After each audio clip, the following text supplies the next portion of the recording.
इससे पूर्व के वीडियो में हमने तकनीक के अंतर्गत दो तकनीक बताई थी, श्रम प्रदान तकनीक या श्रम गहन तकनीक और पूंजी गहन तकनीक। हमने श्रम गहन तकनीक का अर्थ रेखा चित्र के माध्यम से श्रम गहन तकनीक को स्पष्ट किया था और श्रम गहन तकनीक के पक्ष में जो विचार हैं उनका हमने अध्ययन किया था। आज हम करेंगे तकनीक के अंतर्गत पूंजी गहन तकनीक का अध्ययन।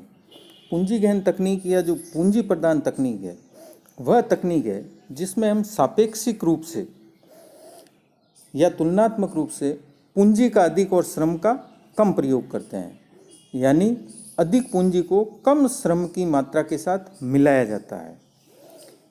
प्रोफेसर जो मिंट हैं, जिन्होंने श्रम गहन तकनीक और पूंजी गहन तकनीक दोनों की परिभाषा दी है, उनके अनुसार कि उत्पादन की दृष्टि से पूंजी गहन तरीके उपभोग्य वस्तुओं को पैदा करने के आधुनिक फैक्ट्री के तरीकों व आर्थिक संरचना के निर्माण के यांत्रिक तरीकों को बतलाते हैं। इन तरीकों में श्रम की कम लागत किंतु अधिक उत्पादकता होने के कारण पूंजी की प्रति इकाई के पीछे शुद्ध उपज सापेक्षिक रूप से अधिक हुआ करती है। तो इस प्रकार प्रोफेसर मिंट ये बताते हैं कि अगर हम पूंजी गहन तकनीक अपनाते हैं तो जो उपभोग्य वस्तुओं को पैदा करने वाली जो फैक्ट्रियां हैं उनकी लागतें कम होगी और लागतें कम होने से उनकी उत्पादकता बढ़ेगी तथा कम लागत पर जब माल उत्पन्न होगा तो वो कम कीमत पर लोगों तक उपलब्ध हो पाएगा। तो स्पष्ट है कि जो पूंजी प्रदान तकनीक है वो श्रम की अपेक्षा पूंजी पर अधिक निर्भर करती है। इसलिए पूंजी सघन या श्रम बचाव लेबर सेविंग डिवाइसेस भी इसको कहा जाता है। इस प्रकार से जो है कि इसका जो अर्थ है, अन्य शब्दों में हम इस प्रकार कह सकते हैं कि इस प्रकार की जो तकनीक है वो श्रम की आगत की तुलना में पूंजी की आगत पर अधिक निर्भर होती है। इनपुट्स के रूप में श्रम के बजाय हम पूंजी को ज़्यादा काम में लेते हैं। इसको हम एक रेखा चित्र के माध्यम से समझ सकते हैं कि ये जो रेखा चित्र है बिल्कुल वैसा ही है जैसा हमने श्रम गहन तकनीक में उपयोग में लिया था। यहाँ हम ओ एक्स अक्ष पर श्रम और ओ वाई अक्ष पर पूंजी या कैपिटल ले रहे हैं। जो Q और Q1 है ये उत्पादन के स्तरों को बताते हैं। जो Q है वक्र है वो उत्पादन के प्रारंभिक स्तर को बतलाता है, जिसमें एक अर्थव्यवस्था में पूंजी की OC मात्रा के साथ श्रम की OL मात्रा के संयोग द्वारा ये Q उत्पादन उत्पन्न किया जा रहा है। अब अगर उत्पादन की नई तकनीक अपनाने पर श्रम की हम उतनी ही मात्रा रखें और पूंजी की अधिक मात्रा का प्रयोग करें, अर्थात श्रम की OL मात्रा के साथ पूंजी की OC1 मात्रा का प्रयोग करें, तो हम उत्पादन के ऊंचे स्तर Q1 पर पहुंच सकते हैं, जिसे हमने Q1 द्वारा दिखाया गया है। तो जहाँ C1 और L दोनों स्पर्श करते हैं, ये मैं आपको इसमें टिक लगा कर बता रहा हूँ, ऊंचा स्तर, ये ऊंचा स्तर हम प्राप्त कर सकते हैं। तो इस प्रकार से जो है हम श्रम की स्थिर मात्रा के साथ पूंजी की मात्रा की वृद्धि करके और अधिक जो है माल उत्पन्न कर सकते हैं, अधिक उत्पादन उत्पन्न कर सकते हैं। तो ये पूंजी प्रदान तकनीक हुई जिसमें हम पूंजी का ज़्यादा उपयोग करते हैं।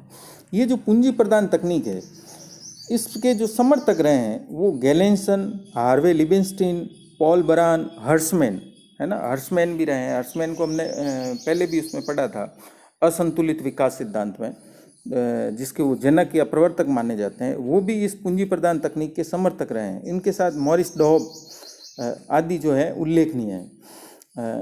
तकनीक के ये जो समर्थक हैं इनका प्रमुख तर्क ये है कि जो पूंजी प्रदान तरीके अपनाए जाते हैं उनका आय वृद्धि की दर पर सतत कंटिन्यूसली यानी सतत एवं चक्रवर्ती प्रभाव पड़ता है। इसलिए वे आर्थिक विकास की प्रक्रिया को तेज करने के लिए अनिवार्य हैं। गैलेंसन और जो लेविनस्टीन ने इस तकनीक का वो बहुत ही जोरदार तरीके से समर्थन करते हैं और ये बतलाते हैं कि सफल आर्थिक विकास विशेष रूप से सकल पिछड़ेपन के परिवेश में अधिकांश रूप से आधुनिक तकनीक को बड़े पैमाने पर अपनाए जाने पर निर्भर करता है। तो इस प्रकार से पॉल बरान जो हैं वो पूंजी प्रदान तकनीक में उनकी अटूट आस्था है और वो कहते हैं कि अल्प विकसित देशों को उन्नत देशों की वैज्ञानिक एवं तकनीकी उपलब्धियों का लाभ उठाने के लिए अपनी पूरी क्षमता का प्रयोग करना चाहिए। एक अल्प विकसित देश किस तकनीक को स्वीकार करे, इसका जो निर्णय है वो लेना पहले से अच्छा होगा कि इन दोनों तकनीकों का जो हमने है जो लाभ जो हैं वो हम समझ लें। श्रम गहन तकनीक के लाभ हमने समझ लिए, अब हम पूंजी गहन तकनीक के लाभ भी समझेंगे, या पूंजी गहन जो तकनीक है उसके पक्ष में क्या क्या तर्क दिए जाते हैं। तो इसके पक्ष में जो तर्क दिया जाता है, जो सबसे पहला तर्क है कि इस तकनीक को अपनाने से आर्थिक विकास तेजी से होता है। इसका कारण यह है कि श्रम प्रदान तकनीक में राष्ट्रीय आय का एक बड़ा भाग जो है वो श्रमिकों को प्राप्त होता है, और इस प्रकार बढ़ी हुई राष्ट्रीय आय का अधिकांश भाग जो है श्रमिकों द्वारा उपभोग कर लिया जाता है। इसके कारण जो है पुनर्विनियोग हेतु बहुत ही थोड़ा जो है भाग या बचत उपलब्ध हो पाती है, जबकि पूंजी प्रदान तकनीक में राष्ट्रीय आय का जो अधिकांश भाग है वो उद्यमियों को या उद्योगपतियों को मिलता है, और उद्योगपतियों में बचत करने की प्रवृत्ति जो है वो अपेक्षाकृत अधिक होती है, और वो जब अपना बचाया हुआ लाभ पुनः विनियोजित करते हैं तो पूंजी निर्माण की दर बढ़ती है। इससे आर्थिक विकास तेज गति से होता है। दूसरा फिर इन्होंने बताया कि जीवन स्तर में वृद्धि होती है। जब हम पूंजी प्रदान तकनीक को बड़े पैमाने पर अपनाते हैं तो उससे उत्पादन में प्रति इकाई उत्पादन लागत जो है वो कम हो जाती है, जिसके कारण जो है वस्तुओं और सेवाओं की कीमतें कम हो जाती है, और कम होने के कारण लोग उन्हें ज़्यादा खरीद पाते हैं। तो इस प्रकार से उनका जो रहन सहन का स्तर है वो ऊंचा उठने लगता है, या जीवन स्तर में वृद्धि होती है।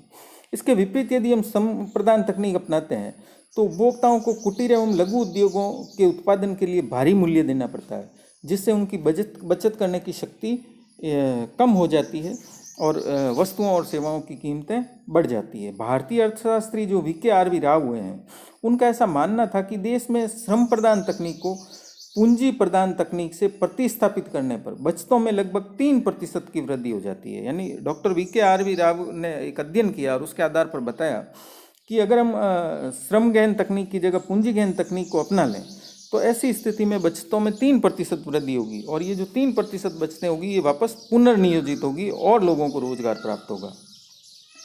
नेक्स्ट है फिर कि उत्पादकता में वृद्धि होती है। चूँकि जो आर्थिक विकास है उसकी मुख्य कसौटी जो है प्रति श्रमिक उत्पादकता में वृद्धि होना है। पूंजी का निर्माण भी प्रति श्रमिक उत्पादकता में वृद्धि होने पर ही संभव हो सकता है, और ये कहना बेकार नहीं होगा कि जो पूंजी प्रदान तकनीक है उसके अंतर्गत प्रति श्रमिक उत्पादकता अधिक तेजी के साथ बढ़ती है। इसके संबंध में प्रोफेसर हर्षमैन बताते हैं कि पूंजी प्रदान तकनीक आवश्यक रूप से श्रमिकों की कुशलता यानी उनकी उत्पादकता को बढ़ाती है, और ये एक आर्थिक विकास का एक अच्छा प्रतीक है, क्योंकि इससे पूंजी निर्माण को बल मिलता है। नेक्स्ट फिर है कि श्रम शक्ति का उचित उपयोग किया जा सकता है। जब हम पूंजी प्रदान तकनीक अपनाते हैं तो अल्प विकसित देशों में श्रम का आधिक्य की एक अस्थायी स्थिति होती है, और लंबे समय तक विकास कार्य करने पर एक ऐसी स्थिति आ जाती है जब श्रम सुलभ साधन न होकर सापेक्षिक रूप से एक दुर्लभ साधन हो जाता है। तो इन देशों के लिए एक विवेकपूर्ण नीति यही मानी जाएगी कि शुरू से ही वे श्रम बचाने वाले उपायों अर्थात पूंजी प्रदान तकनीक का अधिक उपयोग करें। फिर है कि इससे रोजगार में भी वृद्धि होती है। कुछ अर्थशास्त्रियों का ऐसा मानना है कि पूंजी प्रदान तकनीक में रोजगार वृद्धि की संभावना अधिक पाई जाती है, क्योंकि इस तकनीक में श्रम प्रदान तकनीक की अपेक्षा विकास की दर अधिक तेजी के साथ बढ़ती है, जिसके कारण दीर्घकाल में श्रम शक्ति को रोजगार के अधिक अवसर प्राप्त होते हैं। नेक्स्ट फिर इसका पक्ष है कि इससे तकनीकी प्रगति के लाभ प्राप्त होते हैं। चूँकि हम श्रम प्रदान तकनीक में उत्पादन की परंपरागत विधियों का प्रयोग करते हैं, जिससे अकुशल उत्पादन इकाइयाँ जन्म लेने लगती है। अगर हम पूंजी प्रदान तकनीक का प्रयोग करें तो ऐसी कुशल उत्पादन इकाइयों को उत्पन्न कर सकते हैं जो सबसे आधुनिक तकनीक का उपयोग कर रही हो, जिसके कारण देश को नवीनतम व आधुनिक तकनीक के संपूर्ण लाभ प्राप्त होने लगते हैं। और तो श्रम प्रदान तकनीक के अपनाए जाने का जो अर्थ है वो तकनीकी प्रगति का अंत करना होगा, जिसके परिणाम स्वरूप आर्थिक विकास का कार्य रुक जाएगा, और आज के प्रगतिशील युग में संभवतः कोई भी विकासशील राष्ट्र विकास को अवरुद्ध करने और तकनीकी प्रगति के लाभों से वंचित रखने का खतरा मोल नहीं ले सकता। इसलिए हमें पूंजी प्रदान तकनीक को अपनाना चाहिए। फिर वो मानते हैं कि जो श्रम प्रदान तकनीक है वो अंततः पूंजी प्रदान तकनीक ही होती है। प्रोफेसर पॉल बरान की दृष्टि में सही अर्थों में वो कहते हैं कि ये जो श्रम प्रदान तकनीक है ये पूंजी प्रदान तकनीक ही है। श्रम प्रदान तकनीक के अपनाए जाने पर ग्रामीण जनसंख्या रोजगार प्राप्त करने की दृष्टि से शहरी क्षेत्रों की ओर प्रवास करती है, माइग्रेट होती है। चूँकि शहरों में प्रवासित श्रम शक्ति के लिए विभिन्न प्रकार की सुविधाएं जैसे मकान हैं, हॉस्पिटल हैं, एजुकेशनल इंस्टीट्यूट है और अन्य समाज कल्याण से संबंधित जो सुविधाएं हैं उनकी व्यवस्था करनी पड़ती है, जिस पर भारी मात्रा में सरकार को खर्च करना पड़ता है। तो अगर हम गहराई से विचार करें तो ऐसी स्थिति में उत्पादन की प्रति इकाई के पीछे उससे कहीं अधिक पूंजी का हमें व्यय करना पड़ता है, जितना कि वैकल्पिक पूंजी प्रदान तकनीक में व्यय करना पड़ेगा। तो पूंजीगत विनियोग व लागत की दृष्टि से प्रोफेसर बरान का ऐसा मानना था कि श्रम प्रदान और पूंजी प्रदान में कोई विशेष अंतर नहीं है। इसलिए उचित होगा कि तीव्र आर्थिक विकास हेतु प्रारंभ से ही हम पूंजी प्रदान तकनीक को स्वीकार कर लें। नेक्स्ट है फिर कि आधारभूत संरचना का विकास या इंफ्रास्ट्रक्चर का डेवलपमेंट। आधारभूत संरचना का विकास किसी भी देश की आर्थिक प्रगति की एक पूर्व शर्त होती है। चूँकि जो अधोसंरचना है उसका विकास अथवा सामाजिक ऊपरी पूंजी, जिससे हम एसओसी कहा था हमने, रोडान ने असंतुलित विकास सिद्धांत में पढ़ा है कि विकास कार्यक्रम स्वभावतः ही पूंजी गहन होते हैं। ये जो एसओसी होती है उसमें हमें पूंजी गहन ही तकनीक का काम लेना पड़ेगा अगर हमें पावर प्लांट लगाने हैं या इस प्रकार की चीज़ें लगानी है। इसलिए इन देशों के लिए पूंजी प्रदान तकनीकों का अपनाया जाना एक अनिवार्य आवश्यकता हो जाती है। फिर ऐसा मानना है अर्थशास्त्रियों का कि अल्प विकसित देशों में जनसंख्या की वृद्धि दर बहुत ज़्यादा होती है। जब तक पूंजी श्रम अनुपात में वृद्धि नहीं की जाएगी तब तक प्रति इकाई जो उपज है उसमें बढ़ोतरी नहीं की जा सकती और इससे पूंजी निर्माण की दर भी नीची बनी रहेगी। तो सही अर्थों में अगर हमें विकासोन्मुखी वातावरण बनाए रखना है तो ऐसी स्थिति में हमें पूंजी गहन तकनीक को अपनाना चाहिए। नेक्स्ट है फिर मितव्ययता, इकोनॉमिकली। तो उत्पादकता की दृष्टि से जो पूंजी प्रदान तकनीक है वो श्रम प्रदान तकनीक की अपेक्षा अधिक लाभप्रद मानी जाती है। इसका कारण ये है कि पूंजी प्रदान तकनीक में बड़े पैमाने पर उत्पादन के अंतर्गत जो प्राप्त होने वाली बचतें हैं उनके फलस्वरूप लागत की अपेक्षा उत्पादकता में तेजी से वृद्धि होती है। यानी जब हम पूंजी गहन तकनीक अपनाते हैं तो उससे उत्पादन में तेजी से वृद्धि होती है और तेजी से वृद्धि होने के कारण बचतों में वृद्धि होती है और ये बचतें आगे जाकर उत्पादकता में और ज़्यादा वृद्धि करते हैं। फिर एक जो है विकास की जो प्रक्रिया है उस पर जो है अधिक व्यापक प्रभाव पड़ता है इस पूंजी प्रदान तकनीक का। प्रोफेसर हर्षमैन ऐसा मानते हैं कि पूंजी प्रदान तकनीक का आर्थिक विकास की प्रक्रिया पर एक व्यापक तथा शक्तिशाली प्रभाव पड़ता है। अनेक श्रम प्रदान परियोजनाओं की अपेक्षा कुछ गिनी चुनी पूंजी प्रदान परियोजनाओं का अर्थव्यवस्था पर पड़ने वाला कुल प्रभाव अधिक होता है और इसलिए उन्हें असफल नहीं होने दिया जाता बल्कि उनकी सफलता के लिए संपूर्ण प्रयास किए जाते हैं। इसको हम एक उदाहरण के द्वारा देख सकते हैं कि जब सरकार किसी बड़े इस्पात के कारखाने का निर्माण करती है तो वह करोड़ों रुपए की लागत वाले उस उपक्रम की असफलता को सहन नहीं कर सकती बल्कि उसको सफल बनाने के लिए वह उससे कहीं अधिक बाध्य हो जाती है जितनी कि अनेक छोटी छोटी परियोजनाओं में लगाई गई राशि के लिए वह चिंतित होती है। और नेक्स्ट है फिर कि पूंजी प्रदान तकनीक से कार्यकुशलता में वृद्धि होती है। चूँकि अप्रचलित एवं अरुचिकर कार्यों के प्रशिक्षण व प्रबंधन में सहायक सिद्ध होती है। इस प्रकार जो है पूंजी प्रदान जो तकनीक होती है वो कार्य क्षमता वृद्धि तथा समन्वय परिवर्तन, कोऑर्डिनेशन प्रमोटिंग के दो गुणों पर आधारित होती है, जिससे श्रमिकों को अच्छा प्रशिक्षण देकर उनकी कार्यकुशलता में वृद्धि की जा सकती है। तो इस प्रकार से हमने देखा कि पूंजी गहन तकनीक के भी क्या लाभ हो सकते हैं और इसका क्या अर्थ है। अब इन दोनों तकनीकों को पक्ष और विपक्ष देखने के बाद में हम बता सकते हैं कि अल्प विकसित देशों के लिए कौन सी तकनीक ज़्यादा उपयोगी रहेगी। तो हमेशा ही अल्प विकसित राष्ट्र इन दोनों का जो है तकनीकों का उपयोग करते हैं। जैसे भारी और निर्माणकारी उद्योग हैं या आधारभूत संरचना से संबंधित जो परियोजनाएं हैं उनमें पूंजी प्रदान तकनीक का प्रयोग किया जाता है और कृषि आधारित उद्योग है, लघु एवं कुटीर उद्योग है, उनमें श्रम प्रदान तकनीक का उपयोग किया जाना चाहिए। अंत में हम लेते हैं कि भारत में नियोजन काल में किस तकनीक का चुनाव किस प्रकार से किया गया है। तो देश की जो पहली पंचवर्षीय योजना थी उसमें उत्पादन की तकनीक के चुनाव पर कोई विशेष महत्व नहीं दिया गया था। इस योजना में उत्पादन के प्रचलित तकनीकों को ही अपना लिया गया था और आधुनिक तथा पूंजीगहन तकनीकों के लागू किए जाने संबंधी कोई प्रयास नहीं किए गए थे।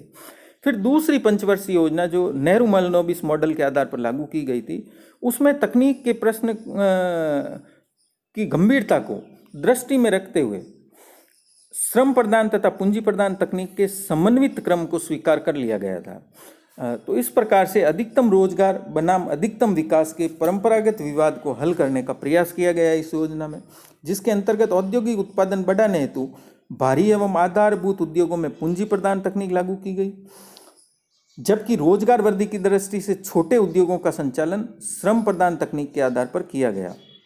परंतु ऐसा करते समय ये स्पष्ट कर दिया गया था कि लघु उद्योग क्षेत्र हमेशा के लिए परंपरागत क्षेत्र में नहीं रखा जाएगा और इस बात का पूरा प्रयास किया जाएगा कि लघु उद्योगों में आधुनिक तकनीक का अधिकाधिक प्रयोग किया जाए, ताकि जो भारतीय अर्थव्यवस्था है वो पिछड़ी तकनीक से आधुनिक तकनीक के युग में प्रवेश कर सके। इसके पश्चात जो तीसरी योजना थी उसमें दूसरी योजना के अनुरूप ही तीव्र औद्योगिकरण के आधार का निर्माण करने तथा विदेशी सहायता पर निर्भरता को कम करने की दृष्टि से आधारभूत पूंजीगत उद्योगों को विशेष रूप से प्राथमिकता दी गई और मशीन निर्माण, कार्यक्रम, तकनीकी ज्ञान तथा विभिन्न क्षेत्रों में रूपांकन क्षमता को प्राप्त करना नियोजित नीति का प्रमुख अंग स्वीकार किया गया था। चौथी योजना में ड्यूल अप्रोच अपनाई गई, यानी द्वैध मार्ग अपनाया गया था, लेकिन साथ में ये स्पष्ट कर दिया गया था कि कुछ निश्चित क्षेत्रों में आवश्यकता अनुसार श्रम प्रदान तकनीक को पूंजी प्रदान तकनीक से प्रतिस्थापित किया जाएगा। फिर पांचवी योजना में पूंजी गहन तकनीक को अधिक गहनता के साथ लागू किया गया। भारी व्यय विनियोग तथा उच्च पूंजी उत्पाद अनुपात को देखते हुए ऐसा करना जरूरी था।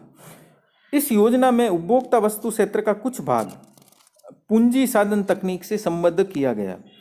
यह निसंदेह एक सराहनीय कदम था और इससे भारतीय अर्थव्यवस्था को औद्योगिकरण की दशा में एक नवीन दिशा प्रदान हुई। फिर छठी योजना में मध्यवर्ती विकल्प का अनुसरण किया गया और सातवीं योजना में कृषि और उद्योगों और भारी तथा हल्के उद्योगों की अधोसंरचना को अनिवार्यतः एक साथ मजबूत करने का निश्चय किया गया, ताकि निवेश, उत्पादन एवं रोजगार की त्वरित वृद्धि के लिए परिस्थितियां कायम रह सके। इस प्रकार से जो है इन योजनाओं में निवेश और उद्योग दोनों में एक साथ वृद्धि करने के विचार जो है योजनाओं में लिए गए। उसके पश्चात जब आर्थिक उदारीकरण लागू हो गया 1990 के पश्चात में, तो हम देख रहे हैं कि हमारे यहाँ जो है पूंजी प्रदान तकनीक का अब ज़्यादा प्रयोग किया जाने लगा है। छोटे से छोटा उद्योग भी नई से नई तकनीक को अपनाने का प्रयास करता है, क्योंकि आर्थिक विकास को तेज गति से करने के लिए या तीव्र आर्थिक विकास के लिए पूंजी गहन तकनीक या नई जो नवीन उपकरण है, जो नए अनुसंधान के द्वारा नए आविष्कार हुए हैं, उनको अपनाया जाना बहुत ही जरूरी होता है। तो इस प्रकार से हमने पूंजी गहन तकनीक एवं श्रम गहन तकनीक दोनों का अध्ययन किया है। इसके संबंध में यदि आप लोगों के किसी प्रकार के कोई विचार हैं, कोई सजेशन है या कोई प्रश्न है, तो आप जो है कांटेक्ट कर सकते हैं।